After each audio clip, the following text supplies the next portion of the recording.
Hello everybody, I'm conscious I haven't been on here for ages with a video. Life's just been really busy, crazy, been poorly and just trying to keep up with everybody's different illnesses and hospitals and special needs stuff and schools and colleges, and it's been such a whirlwind, and chasing things about our various health conditions and what have you, and it's just so much.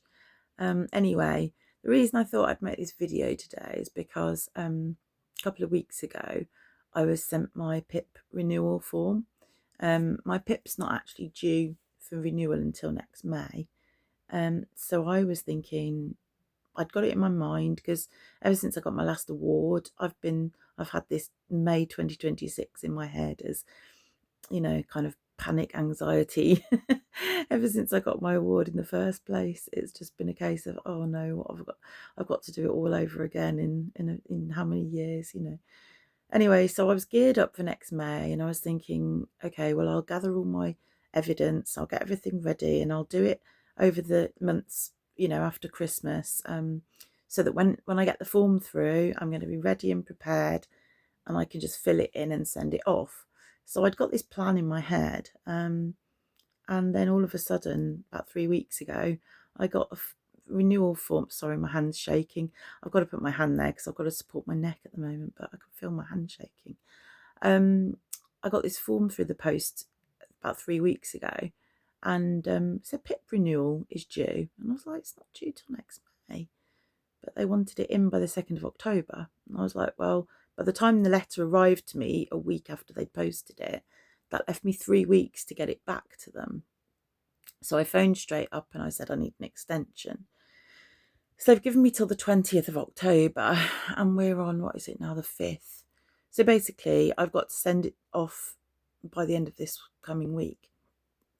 And I've spent the last 2 weeks, I've cleared my diary, and I've spent the last 2 weeks trying to get all the evidence together, like doctor's reports, and get it all in order. But for some reason, I know what I'm doing with it, and I've done a course to even understand it, and I've been able to help other people to do theirs. I've done my daughter's one, and no problem.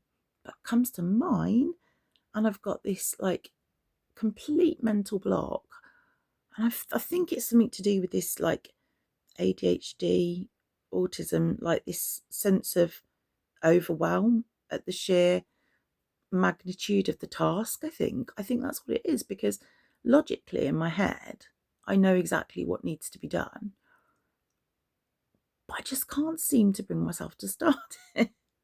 It sounds so stupid to say it out loud, but every time I go to start writing, I don't know if it's that I've got so many health problems. I don't know where to start. And the thing is, it's not a case of, well, how does your, I don't know, how does your hip problem affect you getting dressed and affect you eating and whatever? It's not just that simple, for people that have got one thing or a couple of things wrong. But I've got so many flipping things wrong with me that when it comes to how does it affect your daily living, I'm like, it's just completely overwhelming. And I'm just like, well, which part? And there's stuff I forget until it happens. And I think, oh, I must write that down for my PIP. And then before I've even got to paper to write it down, I've forgotten what happened.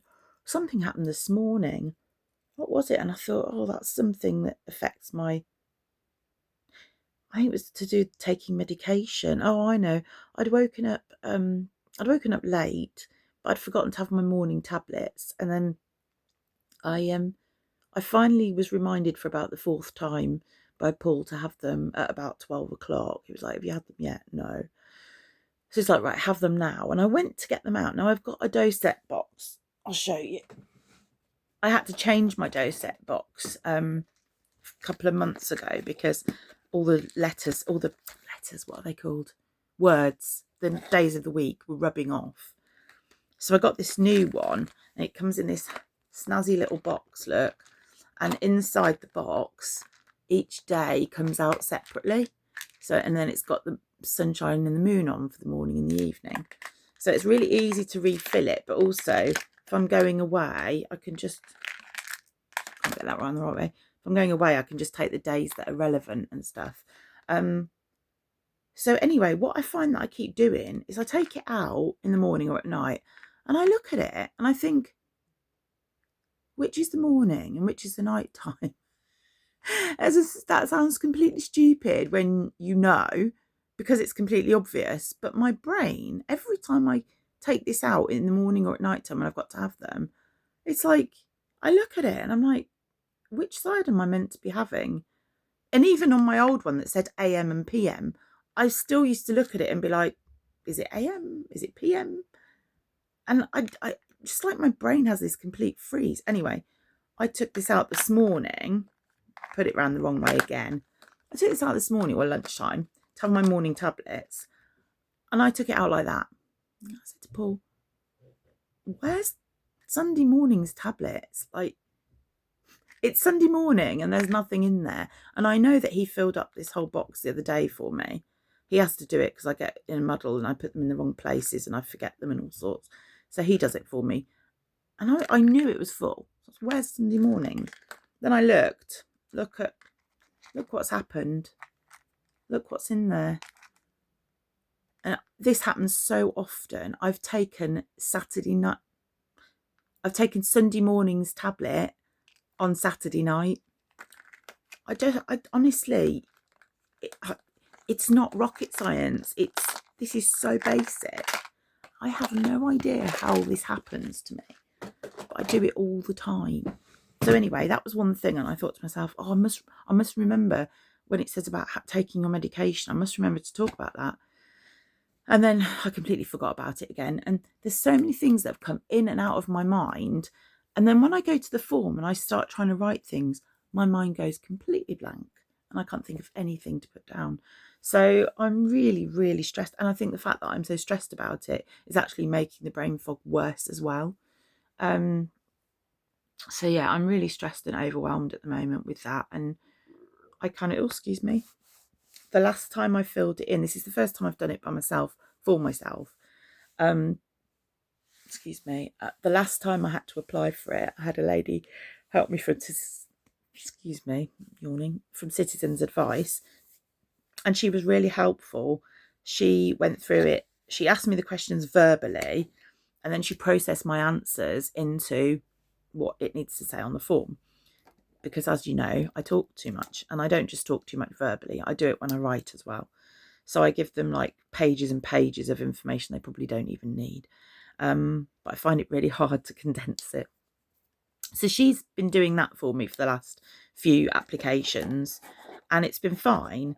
But last time when she filled in the form, I said to her, can I take a copy of it or can I scan it before you go? So I've got a copy of what you've sent them for my records. And she said, oh no, it's okay. We've got it in the office. It's in your file. It's not going anywhere. And I'll be able to help you do the next one. And I was really nervous about that. But she clearly wanted to get off to go back to work. And I didn't want to hold her up because I knew it was going to take time to scan it. So I left it, which is stupid of me, really. But I don't know. I think it's quite intimidating when you've got somebody official with you and they tell you something. It's quite hard to sort of say no. Anyway, so off she went with all my medical records and like the original copies of stuff that she was going to photocopy and send in and then bring back to me, and all the original form that she'd written on. And then the branch of the CAB that she was working for lost their funding a couple of years ago, closed down, moved the other stuff to a different office, and she's retired. So I've come to this PIP application and I've got nothing from my previous one to go on to say, well, this is what I said last time I applied. So I don't even have that as a starting point, because normally I would have used that to start and then like gone from there. But I feel like I'm just going in blind, really.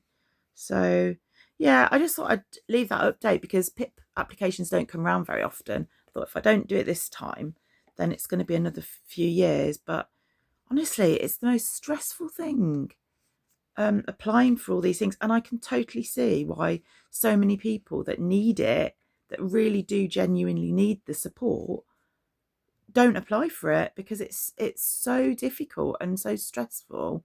And when you're already like disabled with something or poorly, or there's something that's there constantly in your life that's difficult, to think about doing these applications is just, it adds so much more stress. And I think because you're so aware that so much hangs on it as well, that it's like it's like a lifeline for me, because I can't work. If I don't have that PIP, I've barely got any money. It makes a big difference. So we need that. I can't survive without it. Well, we probably could, but not with any sort of quality of life at all. And I do use the money for my health stuff, that if I didn't have that money there, I wouldn't be able to pay for the things that I have to end up paying for, therapies and different.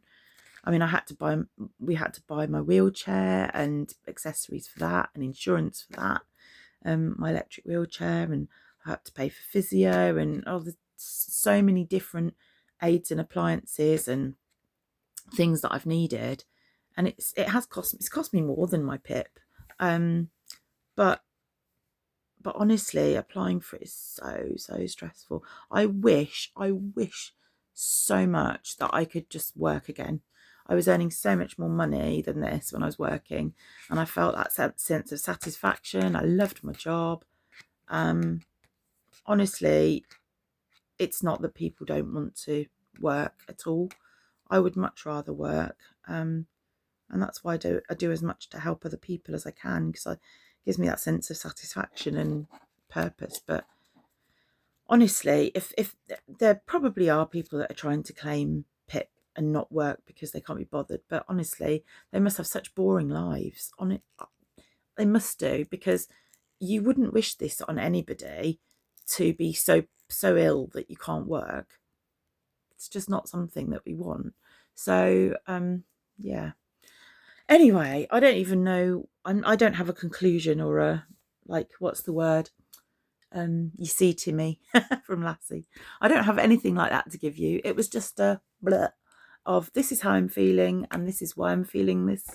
And I just thought I'd leave it as a video, blog, update, diary entry sort of thing, to say this is what's happening while I'm filling in my PIP, and it's a nightmare.